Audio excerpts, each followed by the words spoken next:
চতুর্থ শ্রেণীর গণিত বইয়ের আজকের ভিডিওতে আমরা 16 পৃষ্ঠা নিয়ে আলোচনা করব। তো 16 পৃষ্ঠায় আছে কি সংখ্যা প্যাটার্ন। তো আজকের ভিডিওতে আমরা প্যাটার্ন সম্পর্কে বিস্তারিত আলোচনা করব বা ধারণা পাবো। তো দেখো প্রথমেই একটা প্রশ্ন দেয়া আছে, যেমন 50, তারপরের সংখ্যাটা কত 45, এরপরে একটা খালি ঘর দেয়া আছে, তারপরের সংখ্যা 35, তারপরে 30, আবার দুইটা খালি ঘর, আবার দুইটা সংখ্যা একটা খালি ঘর। এখন এই প্যাটার্ন সম্পূর্ণ করতে খালি ঘরে কোন কোন সংখ্যা বসবে, এখানে খালি ঘরগুলো দেওয়া আছে, সেই খালি ঘরে কোন কোন সংখ্যা বসবে সেটা বসাতে হবে। তো এটা বসানোর জন্য আমাকে দেখতে হবে এই পাশাপাশি দুইটা সংখ্যা তুলনা করতে হবে। দেখো এখানে আছে 50 আর এখানে আছে 45, তার মানে এই 50 থেকে এই দুইটা সংখ্যার ব্যবধান কত? ব্যবধান হচ্ছে 5, মানে 50 থেকে 5 কমলে কিন্তু 45 হবে। তার মানে কি এরপরের সংখ্যাটা এই 45 থেকে 5 কমবে, তার মানে 45 থেকে যদি 5 কমে তাহলে এখানে হবে কত 40, 40 থেকে 5 কমলে দেখো 35 মিলে যাচ্ছে, আবার 35 থেকে 5 কমলে 30, 30 থেকে তাহলে 5 যদি কমে তাহলে কত হবে 25, মানে 30 থেকে 5 যদি বিয়োগ করি 25 পাবো, আবার 25 থেকে 5 যদি বিয়োগ করি তাহলে পাবো কত 20, 20 থেকে 5 বিয়োগ করলে পাবো 15, 15 থেকে 5 বিয়োগ করলে পাবো কত 10, আর 10 থেকে যদি আরও 5 বিয়োগ করি এখানে পাবো কত 5। তো দেখো মিলে গেল। তো এটা একটা প্যাটার্ন। তো প্রতিটি প্যাটার্নের একটি নির্দিষ্ট নিয়ম আছে। তো এই প্যাটার্নটির নিয়ম হলো আগের সংখ্যা থেকে 5 বিয়োগ, মানে এইখানে যে নিয়মটা পেলাম সেখানে হচ্ছে আগের সংখ্যা থেকে 5 বিয়োগ হবে। এরপরে দেখো 2 নম্বরে যেটা আছে, 2 নম্বর আছে যে নিচের প্যাটার্নগুলি লক্ষ্য করি এবং নিয়ম খুঁজে খালি ঘর পূরণ করি। তো এখন এইখানেও সংখ্যা দেয়া আছে কিছু, আবার মাঝে খালি ঘরগুলো আছে সেগুলো পূরণ করতে হবে। তো দেখো এই প্রথম সংখ্যাটা কত 6, তারপরের সংখ্যা 9, তারপরের সংখ্যা 12। তো দেখো এই পাশাপাশি দুইটা সংখ্যা 6 আর 9, এই 6-এর থেকে 9 এই কতটুকু বড়, মানে 3 বড়। তার মানে এই 6-এর সাথে যদি 3 আমরা যোগ করি 9 পাবো, আবার 9-এর সাথে যদি আবার আমরা 3 যোগ করি তখন কি পাবো 12 পাবো, 12-এর সাথে 3 যোগ করলে 15 পাবো। তার মানে পাশাপাশি দুইটা সংখ্যার ব্যবধান হচ্ছে 3, মানে একটা সংখ্যা থেকে তারপরের সংখ্যা 3 বড় বা বেশি।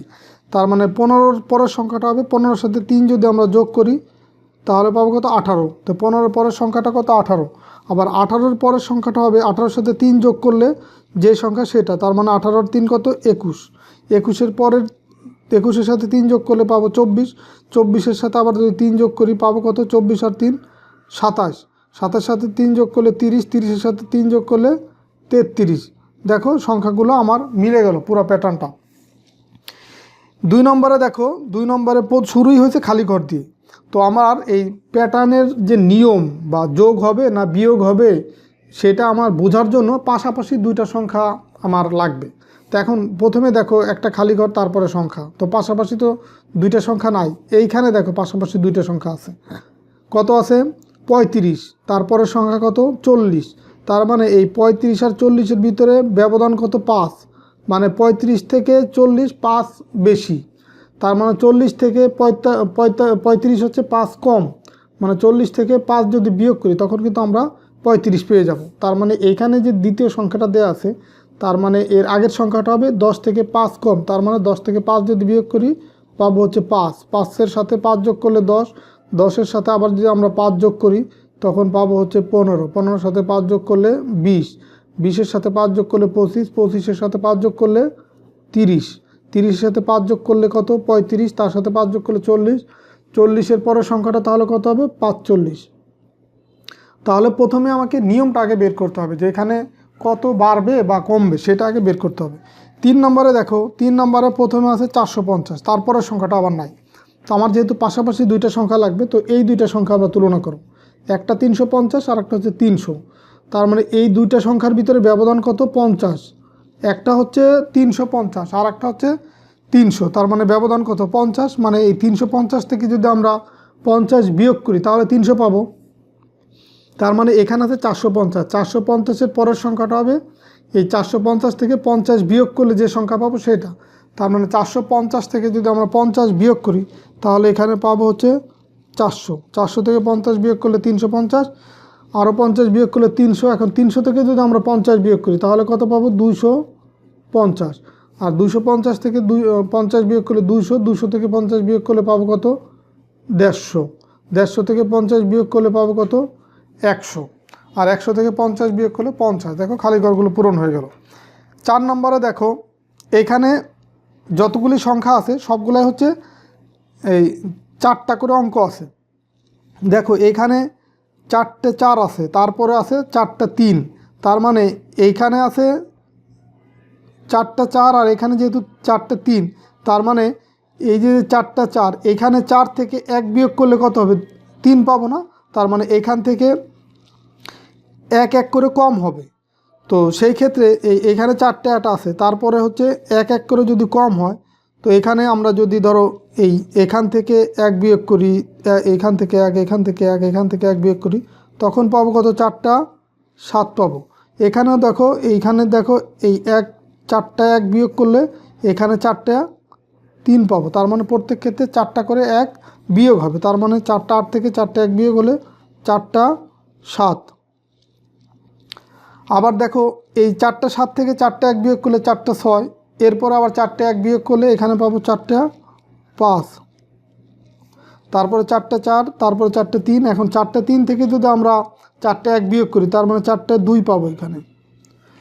তো এইভাবেই হচ্ছে তোমাদের এই প্যাটার্নের নিয়মটা আগে বের করতে হবে, তারপরে হচ্ছে তোমার এই খালি ঘর থাকলে সেগুলো পূরণ করতে হবে। দেখো 2 নম্বরে দেখো ইচ্ছামতো প্যাটার্ন তৈরি করে তা সহপাঠীদের সঙ্গে আলোচনা করি। ইচ্ছামতো একটা প্যাটার্ন তৈরি করব। ধরো আমি একটা প্যাটার্ন তৈরি করলাম, এখানে নিলাম হচ্ছে ধরো 20, তারপরে প্রত্যেকবার ধরো এটার সাথে আমি 10 করে বাড়াবো বা 10 করে যোগ করব। তার মানে 20-এর পরে 10 যদি যোগ করি পাবো 30, তারপরে আরও 10 যোগ করলে 40, আরও 10 যোগ করলে 50, আরও 10 যোগ করলে 60, আরও 10 যোগ করলে আমরা পাবো কত? 80। তো এইভাবে করে যেতে থাকবে, মানে এই প্রত্যেকবার 10 করে বাড়বে। তো এটা একটা প্যাটার্ন। তো 3 নম্বরে আছে একটি প্যাটার্ন তৈরি করি যার শুরুর সংখ্যা হচ্ছে 34। এখানে বলছে যে শুরুর সংখ্যা হচ্ছে কত? 34, এবং শেষ সংখ্যা হচ্ছে 634। আগের সংখ্যা থেকে পরের সংখ্যা হবে 100 বেশি। তার মানে প্রথম সংখ্যাটা যদি ধরো 34 হয়, লিখলাম 34, প্রথম সংখ্যা হচ্ছে 34। তো এখানে বলছে আগের সংখ্যা থেকে পরের সংখ্যা 100 বেশি, তার মানে 34-এর সাথে যদি আমরা 100 যোগ করি, তার মানে কত হবে? 134। তার সাথে আবার যদি 100 যোগ করি 234, তার সাথে যদি আবার 100 যোগ করি 334, আরও 100 যোগ করলে 434, আরও 100 যোগ করলে 534। তো এরপরে যদি আরও আমরা সংখ্যা বাড়াই, 534-এর সাথে আরও 100 যদি যোগ করি, তাহলে পাবো কত? 634। তো আমার এখানে প্রশ্নটা ছিল কি, একটি প্যাটার্ন তৈরি করো যার শুরুর সংখ্যা 34, শেষ সংখ্যা হচ্ছে 634। তো দেখো এখানে শেষ সংখ্যা কত পেলাম? 634। তো এটা একটা এই প্রশ্নের উত্তর, বা এটা একটা প্যাটার্ন। এরপরে দেখো পরের যে প্রশ্নটা আছে, এই প্রশ্নটা, এই প্যাটার্নটি খালি ঘরে কত হবে? এইখানেও একটা প্যাটার্ন দেওয়া আছে যার খালি ঘরে পূরণ করতে হবে। তো দেখো এখানে আছে 3, তারপর আছে কত? 6, তারপরে 12, তারপরে 24, তারপর 48। তো দেখো আমরা আগের যে প্যাটার্নগুলো দেখছি ওইখানে হচ্ছে আমরা হয়তো যোগ করছি অথবা বিয়োগ করছি, মানে হয়তো আগের সংখ্যা থেকে পরের সংখ্যা কিছু বাড়ছে, বাট সেটা নির্দিষ্ট নিয়ম ছিল যে হয়তো 5 বা 6 বা 8 বা 10 যাই হোক বাড়ছে, আবার অথবা কমছে। তো আমরা যোগ বিয়োগের মাধ্যমে সেটার নিয়মটা বের করতে পারছি, কিন্তু এইখানে যোগ বিয়োগের মাধ্যমে করতে পারবো না, কারণ এইটার থেকে এটার ব্যবধান হচ্ছে 3, আবার এটা থেকে এটার ব্যবধান হচ্ছে 6, আবার 12 থেকে 24-এর ব্যবধান হচ্ছে 12। তো এটা যোগ বিয়োগের মাধ্যমে পাবো না, এটা হবে গুণ। দেখো 3কে যদি আমরা 2 দিয়ে গুণ করি পাবো কত? 6, 6কে যদি আবার 2 দিয়ে গুণ করি পাবো কত? 12, 12কে 2 দিয়ে গুণ করলে পাবো কত? 24। তার মানে এই প্রত্যেকবার পরের সংখ্যাটা হবে তার আগের সংখ্যাকে 2 দিয়ে গুণ করলে যা সেই সংখ্যা। তো 24কে 2 দিয়ে গুণ করলে পাবো কত? 48। এখন 48-এর পরের সংখ্যাটা হবে, তাহলে 48কে আমরা 2 দিয়ে গুণ করতে হবে। তো 48কে 2 দিয়ে গুণ করলে পাবো কত? 96। তাহলে এটাই হচ্ছে খালি ঘর পূরণ হয়ে যাবে। আর এই যে 2 আমি লিখলাম, এটা কিন্তু তোমাদের লিখতে হবে না, তোমাদের বোঝার সুবিধার্থে যে আগের সংখ্যার সাথে আমরা আগের সংখ্যাকে 2 দিয়ে গুণ করলে আমরা পরের সংখ্যাটা পাবো, সেটা বোঝার সুবিধার্থে আমি এগুলো দিছি। কিন্তু শুধুমাত্র খালি ঘরের 96 এটা পূরণ করতে হবে।